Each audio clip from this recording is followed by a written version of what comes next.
Hello student and friends, मेरा नाम अजय। आज हम पढ़ेंगे टर्मिनल वोल्टेज। हालांकि वोल्टेज का लेक्चर नंबर ये 3rd है, तो हम पहले और सेकंड लेक्चर में क्या पढ़े तो वो भी मैं आपको बता दूं कि पहले लेक्चर में हमने पढ़ा था वोल्टेज।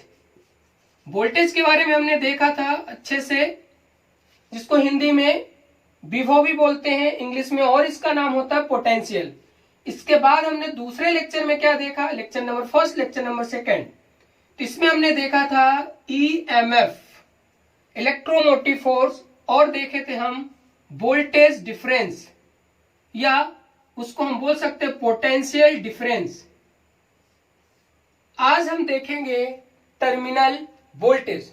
तो ये वीडियो को पूरा देखना। मैं यहाँ पे लिखे देता हूं ये कौन सा है, लेक्चर नंबर 3rd है, लेक्चर नंबर 3rd। याद रखना, इस वीडियो को पूरा देखना। उम्मीद करता हूं कि पूरा समझाने की कोशिश करूंगा। तो इसके सबसे पहले हम डिफिनेशन लिख लेते हैं। तो डिफिनेशन क्या कहता है कि विद्युत जनरेटर, विद्युत, थोड़ा सा बड़ा लिखूं,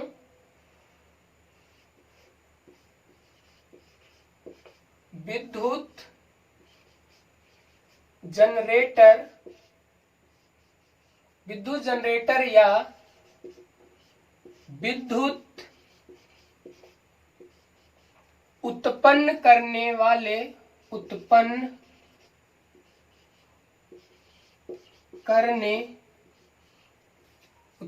करने वाले साधन, उत्पन्न करने वाले साधन के, उत्पन्न करने वाले साधन के टर्मिनल पर वोल्ट मीटर द्वारा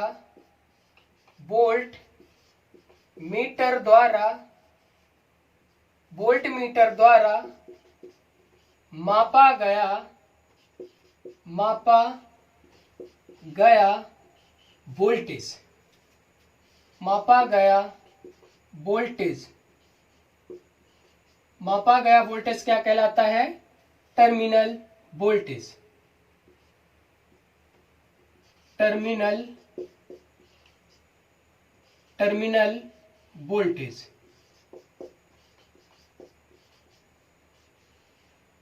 बस, तो यहां भी लिख सकते हो टर्मिनल वोल्टेज कहलाता है। तो दिख भी रहा होगा, थोड़े से बड़े में लिखे, बड़े फॉन्ट में है तो आपको दिखाई भी दे रहा होगा। ध्यान से समझना। अब डायग्राम हम इसका बनाएंगे तो आसानी से समझ में आएगा कि बोलना क्या चाहता है कि विद्युत जनरेटर या विद्युत उत्पन्न करने वाले साधन के टर्मिनल पर वोल्ट मीटर द्वारा मापा गया वोल्टेज क्या कहलाता है, टर्मिनल वोल्टेज। तो हम बना लेते हैं, एक जनरेटर बना लेते हैं, एक हम क्या बना लेते हैं, जनरेटर। चलो, ये हमने बना लिया जनरेटर। ये यहाँ पे लिख भी देते हैं जनरेटर।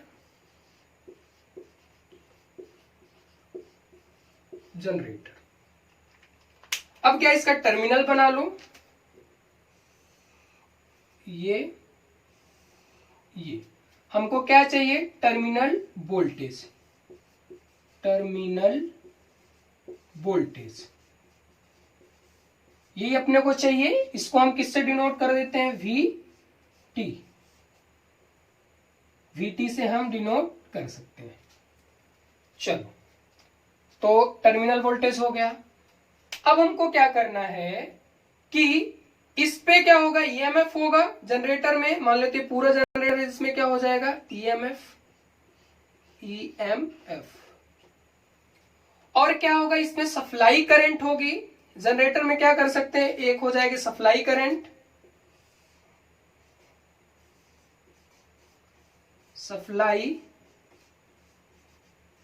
करंट। चलो, एक और चीज इसी होगी, जनरेटर में होगी, जिसका नाम होगा इंटरनल रेजिस्टेंस। जनरेटर का ही है, इंटरनल रेजिस्टेंस। बस समझना, ध्यान से समझना, सब समझ में आएगा, बस थोड़ा सा धैर्य बना के रखना। इसके बाद अब आप क्या करोगे, यहां पे वोल्टेज, चलो अब हमको चाहिए VT। VT तो VT बराबर क्या हो जाएगा, E माइनस IR। जो EMF होगा IR में क्या हो जाएगा, सब्सट्रैक्ट हो जाएगा या घट जाएगा। यही हो जाएगा आपका टर्मिनल वोल्टेज।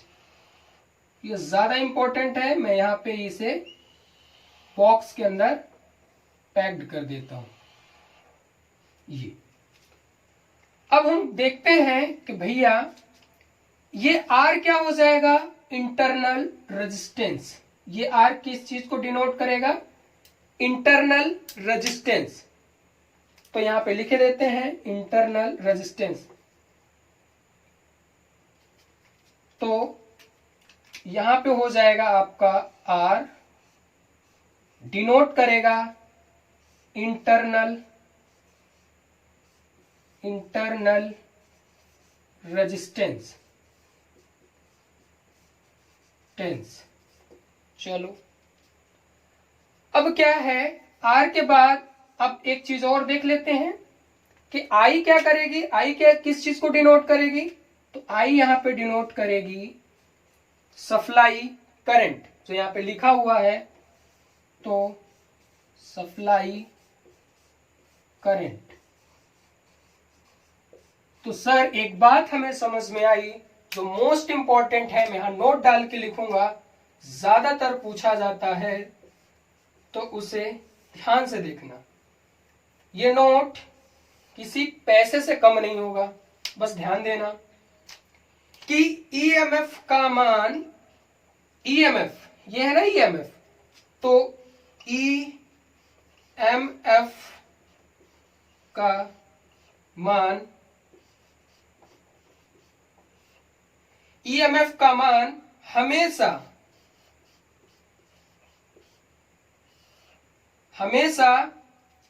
टर्मिनल वोल्टेज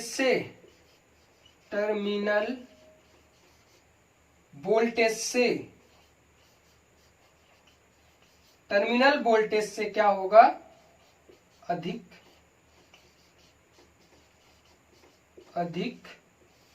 होगा।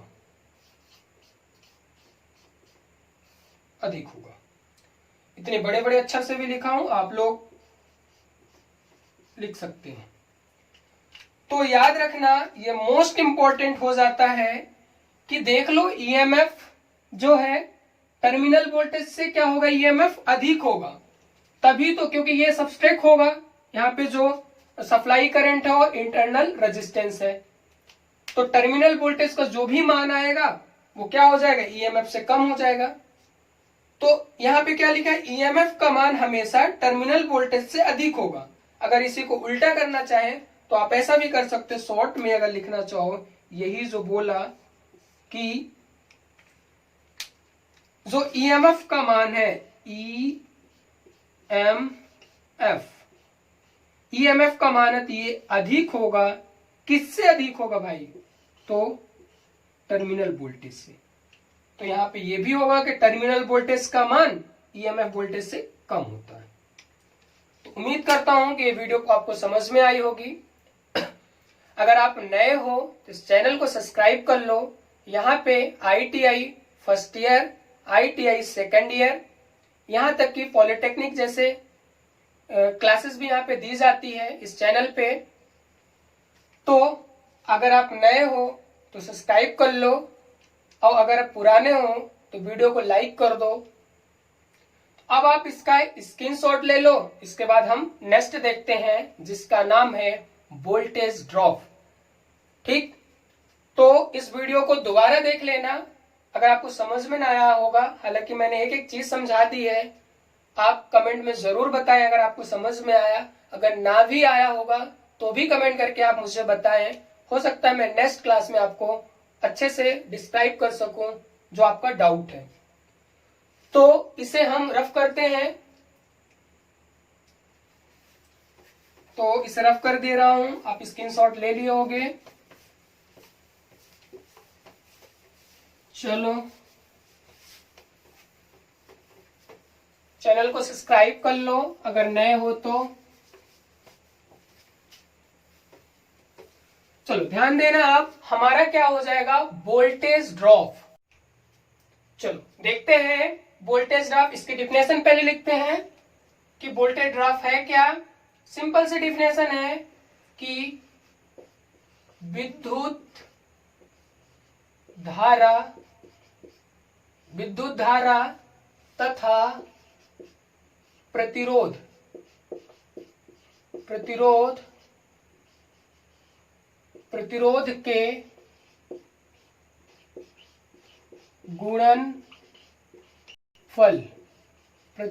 के गुणनफल, गुणनफल को हम क्या बोलेंगे, वोल्टेज ड्रॉप। सिंपल से है वोल्टेज ड्रॉप।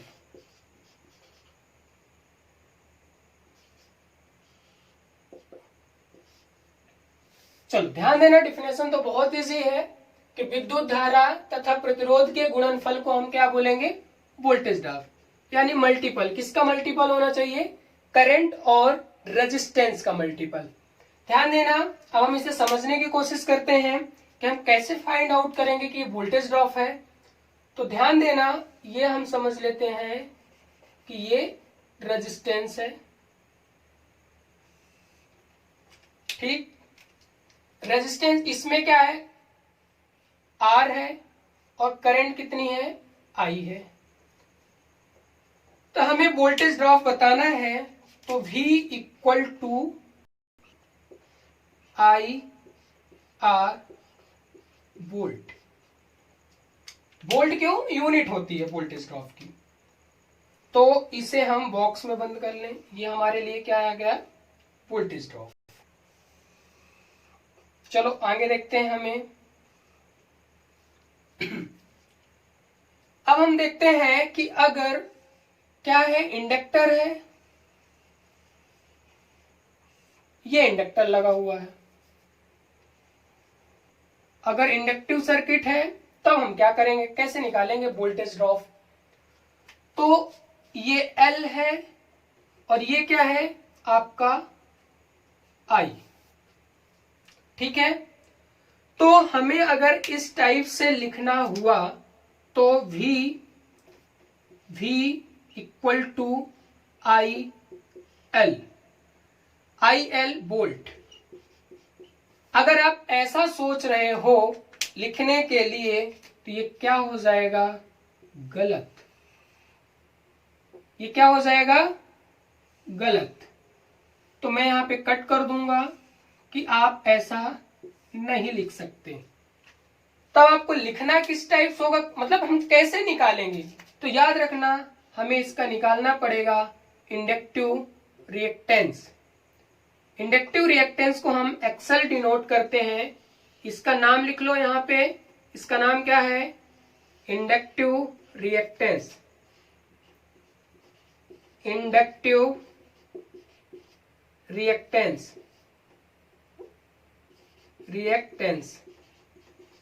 ठीक। तो हम लिखेंगे कैसे, तो V बराबर IXL।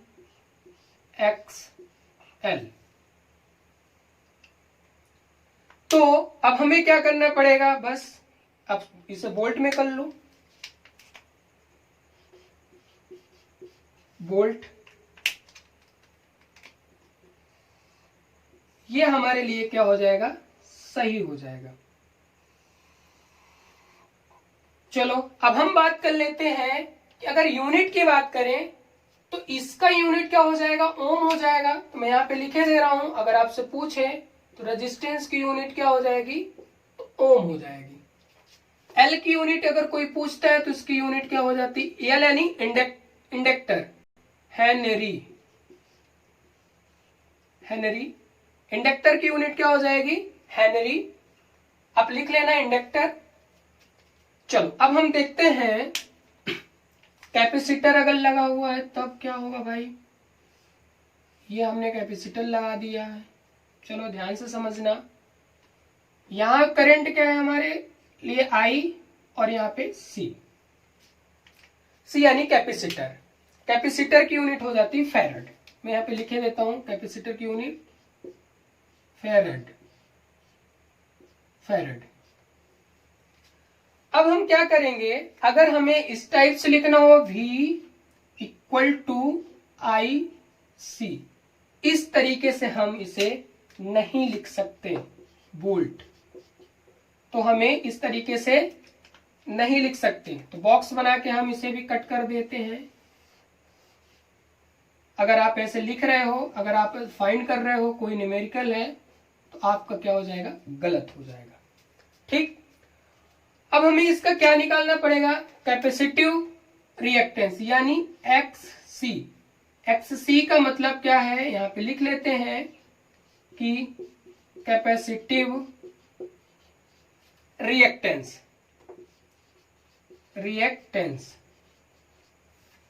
तो कैपेसिटिव रिएक्टेंस जब हमें फाइंड हो गया तो हम क्या लिखेंगे, V equal to I X C, यहां पे वोल्ट।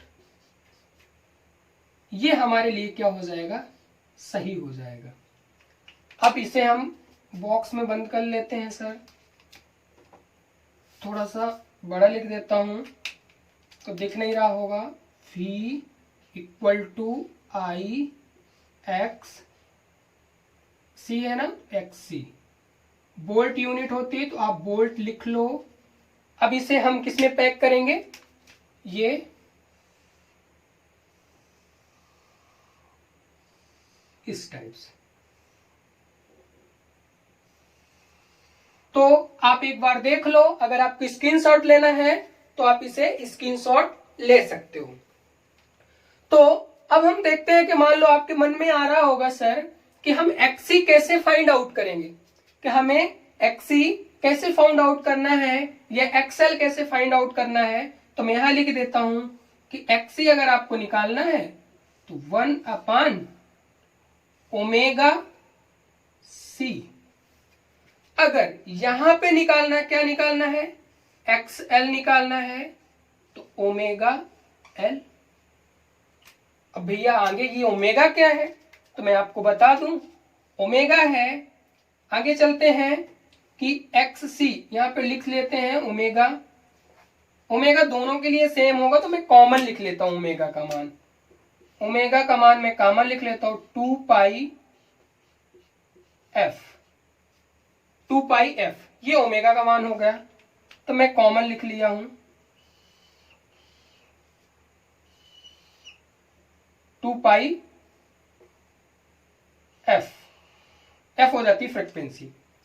अब ध्यान देना, अभी हमें एक्सएल फाइंड नहीं हुआ, एक्सएल निकालने के लिए एक तरीका वो भी लिख सकते हो, ओमेगा की वैल्यू लिख दो, तो 2πfL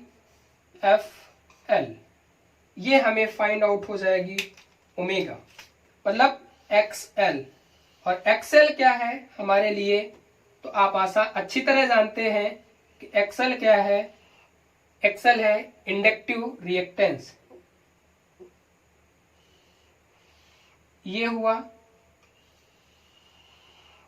चलो अब हम बात करेंगे सेम इसकी, तो यहां भी निकाल लो भाई XC का मान। तो इसका हो जाएगा XC इक्वल टू 1/ω का मान लिख लो 2πfC। बस पैक कर दो इससे भी बॉक्स में। तो ये कुछ कहानी थी वोल्टेज ड्रॉप की। उम्मीद करता हूं कि बी वेटेक वाले बच्चों के लिए भी प्रॉफिट है, उनके लिए भी काम है, ITI वालों के लिए भी है, पॉलिटेक्निक वालों के लिए है, मतलब लो लेवल से हाई लेवल तक है। अब आपके मन में आ रहा होगा सर इंडक्टिव रिएक्टेंस की यूनिट क्या होती है, अगर आपसे पूछा जाए तो याद रखना इसकी यूनिट भी ओम होती है। इसकी यूनिट क्या होती है, ओम होती है। तो मैं लिखे दे रहा हूं, इसकी यूनिट क्या हो जाएगी सर, ओम हो जाएगी। ओम ओम। इसको हम डिनोट करते इस टाइप से। ये क्या है? ओम यूनिट। यूनिट हम ऐसा कर सकते हैं, यहाँ पे साइड पे दोनों की यूनिट लिख देते हैं। अगर आपसे यूनिट पूछा जाए तो नोट डाल के लिख सकते हो, नोट, क्योंकि यूनिट इंपॉर्टेंट है। अगर यूनिट रेजिस्टेंस की पूछा जाए तो ओम, इंडक्टर की पूछा जाए तो हेनरी, कैपेसिटर की पूछा जाए तो फैरड, इंडक्टिव रिएक्टेंस की पूछा जाए तो ओम, कैपेसिटिव रिएक्टेंस की पूछा जाए तो भी ओम होगा। तभी तो भैया, अगर ओम नहीं होता, अगर रेजिस्टेंस की यूनिट भी ओम होती है, अगर ओम नहीं होता तो एम्पियर और ओम का मल्टीप्लाई ही क्या होता है? वोल्ट होता है। ये मैंने वोल्टेज वाले चैप्टर में आपको बताया था, वोल्टेज वाली क्लास में हमने आपको बताया था। तो यहां से आप लिख लेना, दो चीजें लिख लो, बाकी तो मैंने लिखा दिया, XL और दूसरा हमारा क्या है? XC। इसकी जो यूनिट हो जाएगी, तो यूनिट हम यहां पे लिखे देते हैं कि दोनों की यूनिट हो जाएगी ओम। दोनों की यूनिट क्या हो जाएगी हमारे पास? ओम।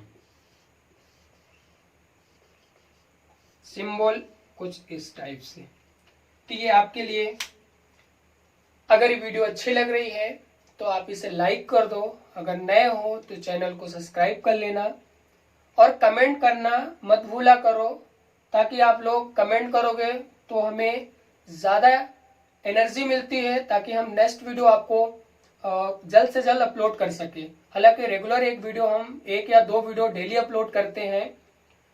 तो चैनल को सब्सक्राइब कर लो, अपने दोस्तों के साथ शेयर कर दो। धन्यवाद।